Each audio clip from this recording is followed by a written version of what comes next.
श्री श्री रास विहारिणी जी की जय। आज के आनंद की जय हो। हाँ जी।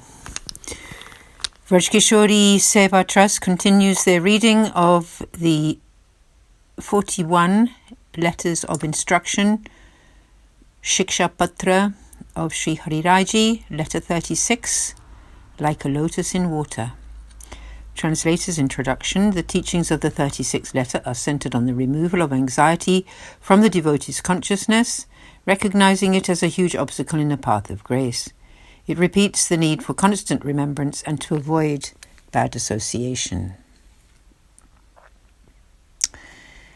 Day 90, letter 36, verses 1 to 7.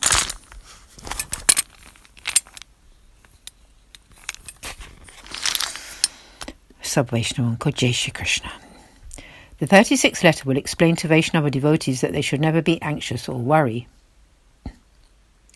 A house owner lives in the pure environment of the residence that they have already swept clean. In the same way, the Lord enters the consciousness of one who is free from anxiety and other negative thought processes. A mind and heart eaten up with anxiety cannot get absorbed in him. This has been described in Sri Acharyaji's treatise, The Nine Jewels, or Navaratna. According to the philosophy of the text describing the righteous path, Dharma Shastra, in this age of struggle the doer becomes closely connected to action and there is little to obstruct these connections. Still, Sri Acharyaji recommends that you avoid association with non-devotees, be wary of the world and try to withdraw from it. However, do not worry about your mind becoming enchanted by the world. Such anxiety is a lifelong, useless activity. You should simply fix your mind firmly on the Lord's lotus feet and give up the egotistical possessiveness of the bodily consciousness and connections. For the sake of the removal of all these obstructions, just perfect your surrender to Sri Hari. He will accomplish everything. What the devotee has to do is truly and deeply follow Sri Acharyaji's teachings about surrendering and offering oneself to him. In the previous letter, we read about giving up bad company and thus entering the Lord's devotional realm. Here we will learn to give up all anxiety so that the Lord will enter into our hearts. Now we will read how such anxiety will recede.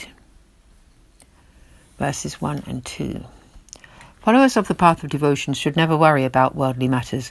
A house owner will enter and reside healthily in a home that has been swept clean and purified, otherwise they will shun that place. How can the Lord, replete with all good qualities, enter a heart which is cluttered with anxiety? Tika 1 and 2. In this verse, Sri Harijaji calls out to devotees of the path of grace in order to instruct them. You should never foster anxiety in your heart, because if your heart is full of worries, there is no room for the Lord of all good qualities to enter there. Anxiety is the mother of all impurities. So where there is anxiety, there will be all kinds of impurities. So how will the pure Lord enter there? Sri Acharyaji has written in his Navaratna, the Nine Jewels treatise, surrendered souls should never have any kind of anxiety. If you have surrendered everything you have to the Lord, then what do you have to worry about? Forget those worries, for the all-capable, all-powerful Lord of all riches is your Lord and sits in command just above your head. As an example, the owner of a house will live there comfortably only when they have purified that residence by cleaning it and throwing out all the rubbish. When Sri Krishna sees his potential residence in the home of a devotee's pure heart, where there is absolutely no anxiety, then he will enter there.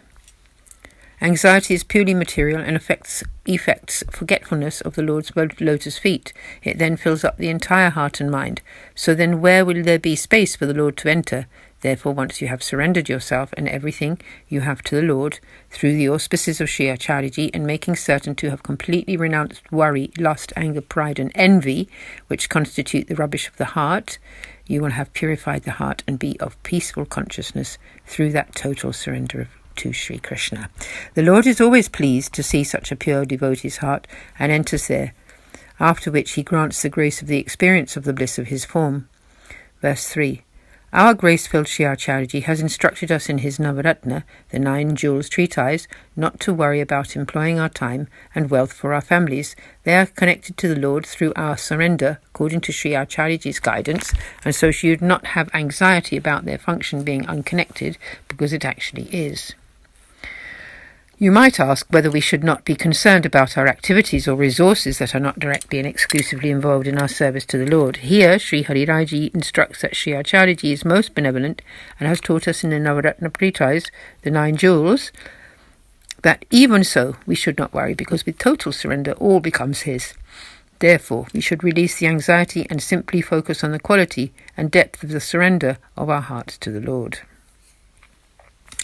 According to the guiding scriptures, in this age of Kali, only the actual doer of any action is affected. In other ages, one is affected by the good or bad deeds of society. If you consider the teachings of the scriptures guiding our behavior and obligations, then you will see that in this age of struggle, only the actual doer of an action is affected by its result. And in this age, you are not affected by the actions of society around you, which means one's relatives' actions do not affect us. So if they abandon the devotional path or have taken surrender elsewhere, you should teach them the right way and try to help them, but still never worry about the result, knowing that they have made their own decision and will reap the fruits thereof themselves. This will not rub off on you or obstruct you. You should then proceed carefully on your own righteous path. Verses 5 and 6. When considering the 4 yugas or distinct ages, this present part of the age of struggle, age of Kali, may be counted as the 5th era with the appearance of Sri Acharya. Although Sri Acharya has advised us not to stay in the company of non-devotees, you still just must reflect on will be the best and favourable course of action and proceed with caution regarding material circumstance. You should mentally renounce them, but then abandon them only when the time is appropriate. In other yugas, the whole era comprising 4 ages always are made up of Satya Yuga, Treta Yuga, Dwarpa Yuga and Kali Yuga. But this present Kali Yuga age of struggle is considered very especially elevated and not part of the era of 4 ages because it includes the appearance of the Lord's full manifestation in the form of Vallabhacharyaji. Sri Gosaiji has written in his Saptashloki treatise, work of 7 verses, in order to subdue the pride equal to that of an intoxicated elephant, integral to the impersonalist philosophies, Sri Vallabhacharyaji, the manifestation of Sri Thakurji's moon king-like face, has appeared to shower down the very hard-to-obtain nectar of the Lord's name. He reveals the core teachings of the Vedas, which is to serve Sri Vallabha, Sri Radha Vallabha, Sri Krishna, Sri Radhaji's beloved, and lovingly advises how to be worthy of such service. There is none equal to Sri Vallabhacharyaji in the present, future, or past. It has been written in one of the poems celebrating Sri Acharyaji's appearance day, "This ocean that has now appeared has no precedent. According to this sentiment, know that this age of Kali in which we are now living has not been before and will not be repeated, because here and now Sri Acharyaji established this path of grace.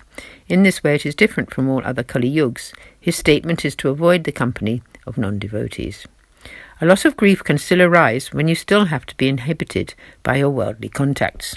But do not cause disturbance, remain firm, but keep the mind aloof, because when the time is right, you can exit that situation and become established, mind and body, in the ways of grace, service and remembrance appropriate to the path of grace." Notes to the Tika of verse 5. A. The question may arise as to usage of the term moon king, because there is only one moon, so how can there be a king of moons? The explanation given here is that there are innumerable Shruti Rupa devotees, incarnations of the Vedic verses, and therefore who are so many forms of the Lord's voice. They are the moons, and the Lord is thus the moon king. Sri Acharyaji manifests from his face, and so is called the king of moons. B. The nectar of the Lord's name is described as hard to obtain because in the Sri Yugal Geet, sung in pairs of verses of the Srimad Bhagavatam, it is stated that Indra, Shiva and even Brahma are not able to fathom his essential form. C. He is described as showering down this nectar of his name, for just as rainfall makes the seed begin to sprout, the nectar enters the heart through the ears, and then the sprout of love begins to grow. In the Sri Venu Geet of the Srimad Bhagavatam, the Vraja devotees sing, "We know of no higher reward for those who have eyes than seeing him," and this is the mood of service mentioned here. Also, why is it written here that there has never been a teacher like Sri Acharyaji when the gopis are considered the highest gurus? The answer given here is that at the time of the inundation of Braja by Indra, the Raja inhabitants called out to Sri Krishna for protection, instead of looking for a way to protect him. Their love was thus compromised and a shade worldly. It is this most elevated type of love that Sri Acharyaji propagates, and it was not in those gopis at that particular time. That is why the statement appears here that there has never been a teacher such as himself. Verse 7. If disease arises, it takes time to cure it from its roots, and so often this path is not followed.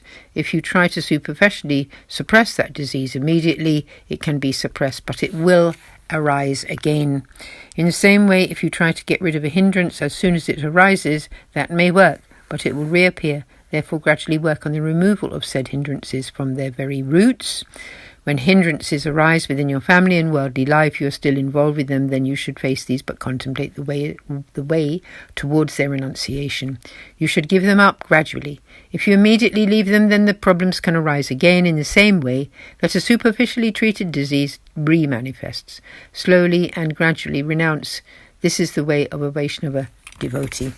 So we pause here at the end of verse Antika 7 and continue tomorrow with this 36th letter. Aaj ke Anand ki jai, sab Vaishnavan ko supreme sadenya sanand aur sadar. Jai Shri Krishna, Shri Shri Ras Viharani Ji ki jai ho, jai jai Shri Radhe.